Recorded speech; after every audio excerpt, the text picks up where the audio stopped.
आईनजीवी पीतवास पंडा हत्याकांडर अभियुक्तों को धरिबा पाई दिन राति एक कर देछि ब्रह्मपुर पुलिस।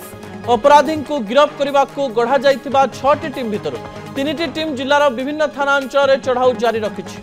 खलिकोट कविसूर्यनगर और पोलसरा थाना अंचल चढ़ाऊ करी किछि लोकन को पचरा उचरा करी छाड़ी देइथिबा बेले आउ किछि लोकन को अटक रखी जेरा करुछि पुलिस।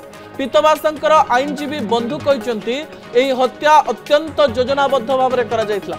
तेणु यार रहस्य भेदिबा पुलिस पई चैलेंज होउछि, कारण क्राइम स्पॉट रे कोनोसी सीसीटीवी कैमेरा नथिला, कोनोसी प्रत्यक्षदर्शी मध्य नथिले जे कि पीतवासन को गुलीमाड़ समय देखिथिले। आखपाख अंचल 50 सीसीटीवी कैमेरा जांच बेले पीतवासन को कई दुर्वृत्त पिछा करुवा जना पड़िछि। अन्य 2 युवक बाइक रे आसे तांको गुलीमाड़ करिथवा जना पड़िछि। जेहेतु ए हत्या मामला अत्यंत संवेदनशील तेणु पुलिस कोनोसी पदक्षेप तरबरिया भाव में नेउ नथिबा जना पड़िछि। प्रमाण कलेक्ट करियो पड़ियो। सीसीटीवी जांच करछि पुलिस बहुत बढ़िया। काई तार तार फोन कॉल ट्रैक करछि, तार सहित जो माने मिसुतले जो माने तार घनिष्ठ सेमान को जांच करछि। आस्ते आस्ते निश्चय पुलिस पर्दा उठेबो बाध्य।